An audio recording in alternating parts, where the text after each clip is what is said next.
ઓમ શ્રી ગણેશાય નમઃ. જય શ્રી કૃષ્ણ મિત્રો. આજે આપણે 11 દેવીની કથા સાંભળીશું. એક સમયની વાત છે. એક રાજાને 2 દીકરીઓ હતી. તેમાં નાની દીકરી હંમેશા 11 માતાનું વ્રત કરતી હતી. બધા જ લોકો નાની દીકરીના બહુ વખાણ કરે, બહુ પ્રશંસા કરે. તે ભક્તિભાવ વાળી હતી અને શાંત હતી, નિર્મળ સ્વભાવની હતી. અને આ કારણથી મોટી બહેન નાની બહેનથી બહુ ઈર્ષ્યા કરતી હતી. એક દિવસ પાડોશી દેશનો રાજા મોટી દીકરીને જોવા માટે આવ્યો. લગ્ન લાયક દીકરીઓ થઈ ગઈ હતી, માટે દીકરીને જોવા માટે રાજકુમાર એક આવ્યો. પરંતુ તે રાજાની મોટી દીકરીની જગ્યાએ નાની દીકરીને પસંદ તેને આવી ગઈ. મોટી ના આવી અને નાની પસંદ આવી ગઈ. મોટી બહેનને આ સારું ના લાગ્યું, એટલે હવે તો તેની બળતરા વધારે ને વધારે વધી. તેની નાની બહેનથી તે વધારે વળવા લાગી, ઈર્ષ્યા કરવા લાગી, એને નફરત કરવા લાગી. અને આ ઈર્ષ્યાના કારણે તે મોટી બહેન નાની બહેનને અલગ અલગ રીતે ઘણી વાર મારવાના ઉપાયો પણ કરતી રહેતી હતી. બહુ વાર એને મારવાની કોશિશ કરી. એક દિવસ તેણે લાડવામાં ઝેર ભેળવીને તેને નાની બહેનને ખવડાવવાની કોશિશ કરી. તો બીજી વખત એણે માટલામાં એક ઝેરીલો સાપ મૂકીને નાની બહેનના રૂમમાં મૂકી દીધો છે. એકવાર તેની નાની બહેનને કૂવામાં પાણી ભરવા માટે લઈ જાય છે અને દગાથી કૂવામાં ધક્કો મારી દે છે. અને બધી જ વખત વારંવાર માતા 11 તેને બચાવી લેતા હતા, કેમ કે તે 11 માતાની પરમ ભક્ત હતી. હવે મોટી બહેન તો બહુ પરેશાન થઈ ગઈ કે અરે, આને તો ગમે એટલી વાર મારવાની કોશિશ કરું છું, પણ આ તો મરતી જ નથી ને. એક દિવસે તેની નાની બહેનને કહે છે, વાત વાતમાં મીઠી મીઠી વાતોમાં ફસાવી અને નાની બહેનને કહે છે, મારી વહાલી બહેન, ભગવાને આપણને બધું જ આપ્યું છે, પણ ભગવાને આપણા બધાનું જ મૃત્યુ કોઈને કોઈ રીતે લખ્યું જ છે. આપણો જન્મ છે તો આપણું મરણ પણ છે. કોઈના કોઈ રીતે આપણું મૃત્યુ લખ્યું જ હશે ને. પણ શું તને ખબર છે કે તારું મૃત્યુ કેવી રીતે થવાનું છે? આમ વાત વાતમાં ફોહલાવી ફૂસલાવી અને એની નાની બહેનને બધું પૂછી લે છે. નાની બહેન બહુ સીધી હતી, ભોળી ભલી હતી. એ આની ચતુરાઈ ઓળખતી નથી, એટલે એણે કહી દીધું કે મારા પ્રાણ પાળેલા પોપટના ગળામાં જે હાર છે તેમાં મારા પ્રાણ અટકેલા છે. જો કોઈ પણ વ્યક્તિ એ પોપટને મારી નાખે અને એના ગળામાં હાર છે એ કોઈ પહેરી લે તો મારું મૃત્યુ થઈ જશે. અને જો કોઈ એ હારને ઉતારીને ક્યાંક મૂકી દે તો હું પાછી જીવતી થઈ જઈશ. એ દિવસની રાતથી નાની બહેન તેના પિતા પાસે ગઈ. એ દિવસે રાતે એના પિતા પાસે ગઈ અને કહે છે કે પિતાજી, મને એક શંકા છે કે જો હું મરી જઈશ તો મને બાળવાની જગ્યાએ મારી લાશને આપણા જૂના મહેલમાં એક પલંગ ઉપર સુવડાવી દેજો. જો હું મરી જાઉં તો આવું તમે કરજો. એટલે તેના પિતા બોલ્યા કે મારી વહાલી દીકરી, તું આવું કેમ બોલી રહી છે? આવું અશુભ કેમ બોલી રહી છે? 2 દિવસની અંદર તો તારા લગ્ન છે, 2 દિવસ પછી તો તું પરણી જવાની છું, તો આવું અશુભ ન બોલ.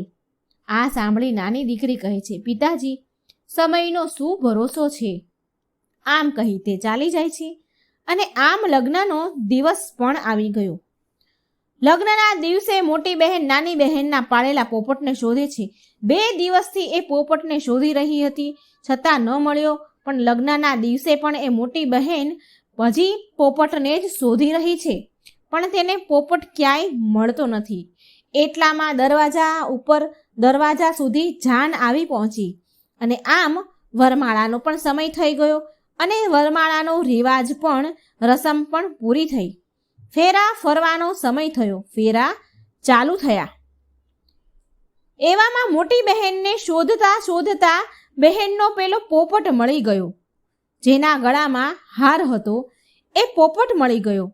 હજી આ નાની બહેને 3.5 ફેરા ફર્યા હતા અને તે મોટી બહેને નિર્દયતાપૂર્વક પોપટને મારી નાખ્યો અને તેના ગળામાંથી હાર ઉતારીને પોતે પહેરી લીધો. હવે આ તરફ નાની બહેન રાજકુમાર સાથે ફેરા લઈ રહી હતી તો એના હજી 3.5 ફેરા પત્યા હતા. પણ જેવો જ પેલીએ પોપટના ગળામાંથી હાર કાઢીને પહેરી લીધો એવી જ અહીં ફેરા ફરતા ફરતા નાની બહેન બેભાન થઈ, બેહોશ થઈ જમીન પર પડી ગઈ. આ જોઈને જાનવાળા જાનૈયાઓમાં બધામાં અફડાતફડી ફેલાઈ ગઈ. હાહાકાર મચી ગયો કે રાજકુમારીને શું થઈ ગયું, બધા જ ડરી જાય છે. ત્યારે નાની દીકરીના પિતા હકીમ વૈદને બોલાવે છે એનો ઉપચાર માટે. અને નાની બહેને એના પિતાજીને કહ્યું હતું કે એને જૂના મહેલના પલંગ પર સુવડાવી દે. એટલે રાજકુમારીને નાની રાજકુમારી બેભાન થઈ ગઈ છે તેને લઈ જઈને જૂના મહેલમાં ખાટ પર પલંગ પર સુવડાવી દેવામાં આવે છે. ત્યાં વૈદ હકીમોને બોલાવ્યા છે અને પછી એ વૈદ હકીમો રાજાને કહે છે, નાની દીકરીની તપાસ કરી અને કહે છે કે અમે તો અમારા જીવનમાં આવો બનાવ, આવી ઘટના પહેલી વાર જોઈ છે કે આ રાજકુમારી તો ન મરેલી છે કે ન જીવતી છે, આ એક જીવતી લાશ સમાન છે. હકીમની વાત સાંભળી રાજા હેરાન થઈ ગયો. અરે આ શું, આવું કેમ? પછી એ રાજા કહે છે કે તમે બહાર જઈને કહો કે રાજકુમારી બેહોશ થઈ ગઈ છે, થોડી વારમાં સ્વસ્થ થઈ જશે, એનો ઈલાજ ચાલી રહ્યો છે. જો તમે આવું નહીં કરો તો હું તમને લોકોને મૃત્યુદંડ આપીશ. રાજા હકીમ વૈદોને આવું કહે છે અને બહાર મોકલે છે. હકીમે રાજાના કહ્યા પ્રમાણે જાનવાળાઓને રાજકુમારને એવું જ કહે છે કે રાજકુમારી બેહોશ થઈ ગઈ છે, એનો ઈલાજ ચાલી રહ્યો છે. હવે એવામાં મોટી છોકરી, રાજાની મોટી દીકરી ત્યાં મહેલમાં, જૂના મહેલમાં જ્યાં નાની બહેનને સુવડાવી છે અને આ રાજા છે એના પિતા છે ત્યાં આવે છે. અને મોટી દીકરી એના પિતાજીને કહે છે, રાજાને કહે છે કે મને નાની બહેનના મરવાનું બહુ દુઃખ છે પિતાજી, અને એનાથી પણ વધારે દુઃખ મને એ વાતનું છે કે આપણા આંગણેથી જાન પાછી જતી રહેશે તો તમારી બહુ બદનામી થશે. પિતાજી તમે એવું કરો, મારા લગ્ન રાજકુમાર સાથે કરાવી દો. આનાથી જાન પણ પાછી નહીં જાય અને તમારી ઇજ્જત પણ બચી જશે. રાજાને તેની મોટી દીકરીની વાત બરાબર લાગી. પછી મોટી દીકરીને નાની દીકરીના કપડાં પહેરાવીને મંડપમાં બેસાડી દીધી. પરંતુ જે રાજકુમાર પેલી નાની દીકરીને પરણતો હતો તેને ખબર પડી ગઈ કે આ મારી પત્ની નથી અને બોલ્યો કે આ મારી પત્ની નથી. મારી પત્ની જ્યારે બોલે છે ત્યારે તેના મુખમાંથી, તેની વાણીમાંથી મધુર વાણી અને ફૂલ વરસે છે. પણ બધાએ બહુ સમજાવ્યો રાજકુમારને, એ એની સાથે લગ્ન કરવા તૈયાર ન હતો. પણ બધા લોકોએ, એના પિતાએ, આ રાજાએ બધાએ બહુ સમજાવ્યો, બહુ મનાવ્યો. પણ બળજબરીથી પછી રાજકુમાર પણ માની ગયો અને 3.5 ફેરા મોટી રાજકુમારી સાથે ફેરવી લીધા. એના મન તો ન હતું પણ છતાં પણ બધાના કહેવા પ્રમાણે એણે મોટી દીકરી સાથે, મોટી રાજકુમારી સાથે લગ્ન કરી લીધા. 3.5 ફેરા એની સાથે ફર્યો.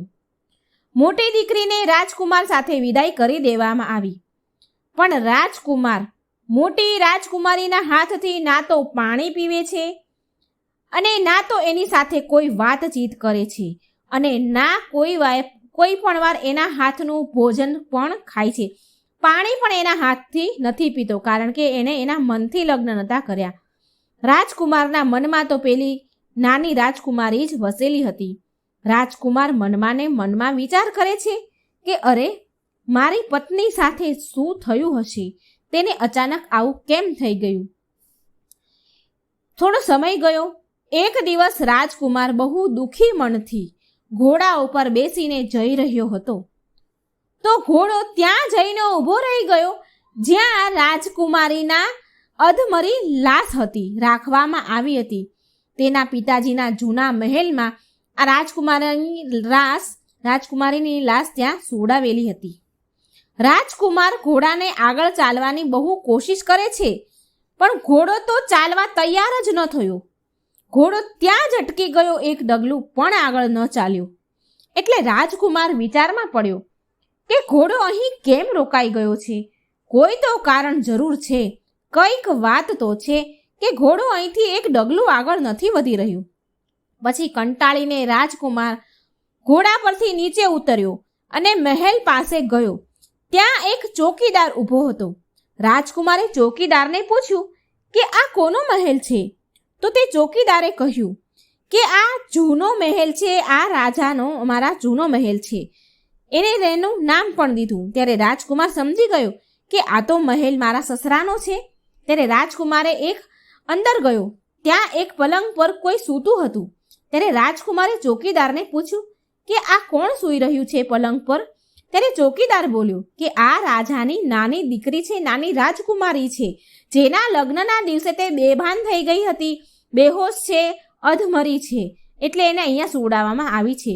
ત્યારે રાજકુમારને ખબર પડી કે આ તો મારી જ પત્ની છે, જેની સાથે મેં 3.5 ફેરા લીધા હતા. એ રાજકુમાર તો નાની રાજકુમારીને બહુ પસંદ કરતો હતો.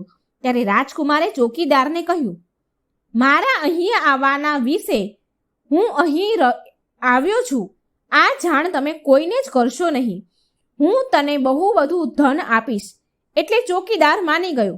રાજકુમાર પલંગ પાસે ગયો અને બચેલા 3.5 ફેરા તેણે પલંગ સાથે લીધા અને તે પૂરો દિવસ રાણીના પલંગ પાસે બેસી રહ્યો. જ્યારે રાત પડી એટલે નાની રાજકુમારી જીવતી થઈ, બેભાનમાંથી હોશમાં આવી. અને હોશમાં આવી તો એણે તરત જ તેના પતિને જોયો. તેના પતિને જોઈને તે બહુ રડવા લાગી. ત્યારે રાજકુમાર તેને કહે છે કે મેં તારી સાથે લગ્ન કર્યા, જ્યારે ફેરા ફરતા હતા ત્યારે તો તું બેભાન થઈ ગઈ હતી, તો તારા પિતાજીએ તને ત્યાંથી ક્યાંક બીજા આ મહેલમાં મૂકી અને મારા લગ્ન તારી મોટી બહેન સાથે કરાવી દીધા, પરંતુ મેં તારી મોટી બહેનને આજ સુધી સ્વીકાર નથી કરી. હવે મને પૂરી વાત કહે કે તું બેહોશ કેવી રીતે થઈ અને હવે રાતના સમયે તું જીવતી કેવી રીતે થઈ, તું ઊભી કેવી રીતે થઈ? આની પાછળનું રાજ શું છે, રહસ્ય શું છે, મને કહે. રાજકુમારની વાત સાંભળી નાની રાજકુમારી બોલી. તેના પતિ રાજકુમારને કહે છે કે પોપટ અને હારની બધી વાત કહે છે અને એ પણ કહ્યું કે મેં આ રહસ્યની વાત માત્ર મારી મોટી બહેનને કહી હતી. મારી મોટી બહેન મને બહુ નફરત કરે છે, મારાથી બહુ ઈર્ષા કરે છે અને તેણે મને ઘણી બધી વાર મારવાની કોશિશ કરી છે, પણ મારા 11 માના વ્રતની કૃપાથી, મારા 11 માતાની કૃપાથી મને મા 11એ ઘણી બધી વાર બચાવી લીધી છે. મારા પાલતુ પોપટના ગળામાં જે હાર હતો તે રોજ દિવસમાં મારી મોટી બહેન પહેરી લે છે અને રાતે ઉતારીને મૂકી દે છે. આ કારણે હું આખો દિવસ બેહોશ રહું છું, જીવતી લાશ રહું છું અને રાતમાં હાર નીકળવાના કારણે જીવતી થઈ જાઉં છું. જો તે હાર મને પાછો મળી જશે તો હું હંમેશા માટે જીવતી થઈ જઈશ. રાજકુમાર આ સાંભળી હેરાન રહી ગયો કે કોઈ બહેન આવી રીતે કરી શકે ખરી? સગી બહેન સાથે આટલું બધું ખોટું કરી શકે ખરી? આ બધું સાંભળી પછી રાજકુમાર પૂરો દિવસ ત્યાં રહેવા લાગ્યો. રોજ જે રાજકુમારી નાની રાજકુમારી પાસે, તેની નાની રાણી પાસે આવે અને પૂરો દિવસ તેની પાસે રહે. એટલે મોટી રાજકુમારીએ દાસીઓને કહીને રાજકુમારની શોધ કરાવવા કહ્યું કે આજકાલ રાજકુમાર દિવસ રાત ક્યાં રહે છે, કેમ આવતા જ નથી? કોઈને આ વાત વિશે જાણ થઈ નહીં. બધા દાસીઓને આ વિશે પાછળ લગાવ્યા શોધવા માટે, પણ કોઈને આ વાતની ખબર પડી જ નહીં કે રાજકુમાર ક્યાં જાય છે. આમ દિવસ જતા જતા નાની રાણી ગર્ભવતી થઈ. એટલે નાની રાજકુમારી રાજકુમારને કહે છે કે મારે દીકરો આવે કે દીકરી જે પણ આવે, પણ મારી પ્રસૂતિ રાતના સમયે થવી જોઈએ, કારણ કે દિવસમાં તો હું બેહોશ જીવતી લાશ બનીને રહું છું. આમ એ વાત કરતી હોય છે અને આમ ધીરે ધીરે સમય પૂરો થાય છે. હવે નાની રાજકુમારીનો, નાની બહેનનો, નાની રાણીનો પ્રસૂતિનો સમય આવે છે અને સંજોગવશ રાજકુમારને કોઈ કામથી બહાર ગામ જવાનું થાય છે અને તે જ સમયે નાની રાજકુમારીને પ્રસવ પીડા થાય છે. એટલે નાની રાજકુમારી માતા અગિયારસને યાદ કરે છે, એને ખૂબ પ્રાર્થના કરે છે. એટલે માતા અગિયારસ સાક્ષાત પોતે આવે છે રાજકુમારની સહાય કરવા, અને રાજકુમારીની પ્રસ્તુતિ માતા અગિયારસ પોતે કરે છે. રાજકુમારીએ એક સુંદર પુત્રને જન્મ આપ્યો. એટલામાં ત્યાં રાજકુમાર પણ આવી ગયા. રાજકુમારે પણ માતા અગિયારસના દર્શન કર્યા. અગિયારસ માતા બોલ્યા, રાજકુમારને કહે છે કે આ નાની રાણી, આ તારી નાની રાણી છે, એ મારી પરમ ભક્ત છે, માટે આનું સદાય ધ્યાન રાખજે. જ્યારે તારો પુત્ર 5 વર્ષનો થાય ત્યારે આનો જે હાર છે તે એ તારા પુત્ર દ્વારા લાવી અને આને પહેરાવી દેજે, તારી નાની પત્નીને પહેરાવી દેજે. આમ સમય જતા જતા છોકરો રાજાનો કુંવર 5 વર્ષનો થઈ ગયો. એટલે એક દિવસ રાજકુમાર કોઈ કામથી શહેર જવાના હતા, એટલે એ રાજકુમાર શહેર ગયો. એટલે જતા સમયે રાજકુમારને તેના પુત્રને કહ્યું. રાજકુમાર તેના કુંવરને કહે છે કે બેટા, તું તારી માતાના પલંગ પાસે જ રહેજે. દિવસમાં તારી માતા બેહોશ રહે છે, માટે તું એને છોડીને ક્યાંય જતો નહીં. તું એનું પૂરું ધ્યાન રાખજે, હું જલ્દી પાછો આવી જઈશ. જ્યારે રાજકુમાર ત્યાંથી એના મહેલથી બહાર નીકળે છે, જ્યાં નાની રાણી છે ત્યાં મહેલથી બહાર નીકળે છે, તો એવામાં મોટી રાણીના જે દાસી આ રાજકુમારની જાણ લગાવવા માટે એણે પાછળ મૂક્યા હતા, તો એ દાસીઓ આ રાજકુમારને તે મહેલમાંથી બહાર નીકળતા જુએ છે. જૂના મહેલમાં જ્યાં રાણી રહેતી હતી ત્યાં બહાર નીકળતા તેને જોઈ લે છે, અને તેણે તે રાજકુમારના પુત્રને પણ ત્યાં રમતો હતો એ જોઈ લીધું. એટલે મોટી રાણીના કહેવાના આદેશ પ્રમાણે તે દાસીઓએ તે પુત્રને ત્યાંથી ઉપાડી લીધો. હવે દિવસમાં તો પેલી બેભાન રહે છે, રાજકુમાર હતો નહીં, એટલે આનું ધ્યાન કોણ રાખે? તે રમતો રમતો બહાર આવ્યો, એટલે આ દાસીઓએ છોકરાને ઉપાડી લીધો અને તેના 2 કટકા કરી નાખ્યા, 2 ટુકડા કરી નાખ્યા, મારી નાખ્યો એને. અને એ ટુકડા લઈ અને એ મોટી રાણીના મહેલમાં ગયા. એટલે મોટી રાણીએ એ રાજકુમારનો એક ટુકડો ઘંટલા નીચે મૂકી દીધો અને એક ટુકડો, અડધો ટુકડો એનો પલંગ નીચે, એના ખાટ નીચે મૂકી દીધો. હવે રાત પડી એટલે નાની રાણી ભાનમાં આવી. તે ઊભી થઈ રાત પડતા તેના દીકરાને શોધે છે, પણ તેનો પુત્ર એને ક્યાંય મળતો નથી. માટે તે અગિયારસ માતાને પ્રાર્થના કરે છે, યાદ કરે છે. એટલે અગિયારસ માતા ત્યાં પ્રગટ થાય છે અને એના પુત્રને શોધવાનું વચન આપે છે. પછી અગિયારસ માતા ડોશીમાનું રૂપ લઈને મોટી રાજકુમારીના મહેલમાં ગયા. એટલે મોટી રાણીએ તેની દાસીઓને તે વૃદ્ધ ડોશીને ભિક્ષા આપવા માટે મોકલ્યા. પરંતુ અગિયારસ માતા ડોશીના સ્વરૂપમાં કહે છે કે મારે તો રાણીના હાથથી જ ભિક્ષા લેવી છે. આ સાંભળી દાસીઓ પાછી મોટી રાણી પાસે જાય છે, અને જ્યાં એ દાસીઓ જાય છે એટલે પાછળથી અગિયારસ માતા બિલાડીનું સ્વરૂપ લઈને મહેલની અંદર આવી જાય છે અને નાની રાજકુમારીના કુંવરના 2 ટુકડા શોધે છે અને પછી એ જોડી અને એમાં પ્રાણ પૂરી દે છે. પછી અગિયારસ માતા તેને કુંવરને લઈને પાછા નાની રાજકુમારી પાસે તેના મહેલમાં આવે છે. નાની રાજકુમારી તેના દીકરાને જોઈ બહુ ખુશ થાય છે.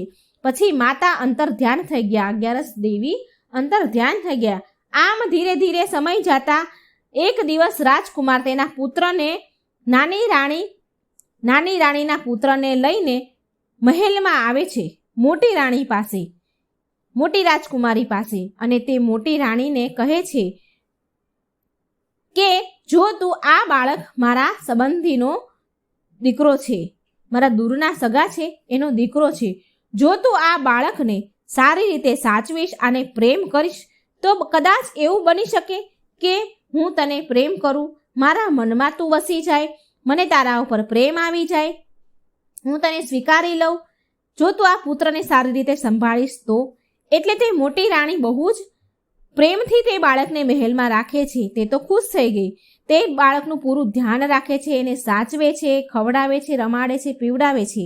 એકવાર રાજકુમાર તેના પુત્રને કહે છે, કોઈ ના હોય એવી શાંત જગ્યા પર લઈ જાય છે અને કહે છે કે તું મોટી રાણી માના ગળામાં જે હાર છે તે તું એનાથી માંગી લે અને પછી તે હાર લઈને હું તારી માતા પાસે તને લઈ જઈશ. પણ આ વાતનું ધ્યાન રાખજે કે આ વાત આપણા બંને વચ્ચે રહે. આ વાત તું કોઈને કહેતો નહીં. ગમે તે રીતે તું રાણી પાસેથી હાર માંગી લે. પછી કુંવરે એવું જ કર્યું. મોટી રાણી પાસે જઈને બોલ્યો કે રાણીમાં, મને તમારો આ હાર આપી દો ને. પહેલાં તો રાજકુમારી ના કહી દે છે. મોટી રાણી ના કહે છે, ના હું નહીં આપું. પણ પછી તેને પેલા રાજકુમાર એના પતિની યાદ આવે છે. કેમ એણે એવું કહ્યું હતું કે જો તું આ બાળકનું ધ્યાન રાખીશ, તે કહેશે એવું કરીશ તો હું તને સ્વીકાર કરી લઈશ, તને પ્રેમ કરવા લાગીશ. આમ વિચાર કરી રાણી તો ખુશી ખુશીમાં એ હાર કુંવરને આપી દે છે. એટલે એ હાર કુંવર લઈને તેના પિતા પાસે, રાજકુમાર પાસે આવે છે. ત્યારે રાજકુમાર અને તે નાનો કુંવર બંને નાની રાણી પાસે જાય છે.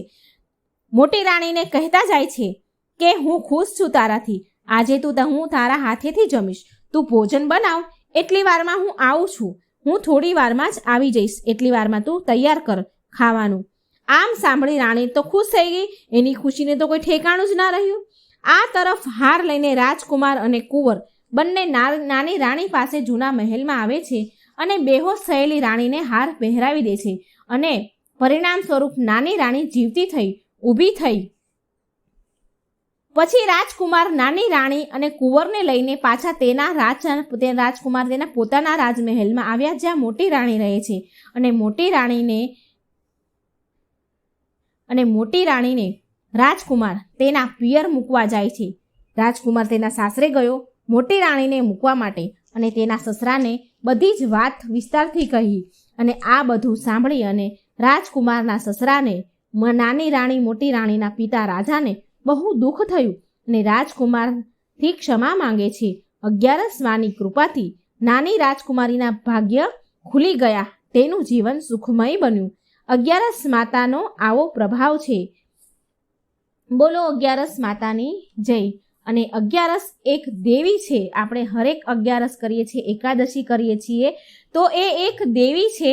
આપણે એ દેવીનું વ્રત કરીએ છીએ અને ખૂબ ફળદાયી છે. એ તો તમે બધા જાણો જ છો. જો મિત્રો મારી વાર્તા સારી લાગે તો મારી ચેનલને લાઈક, સબસ્ક્રાઈબ અને શેર જરૂર કરજો. જય શ્રી કૃષ્ણ. રાધે રાધે. થેન્ક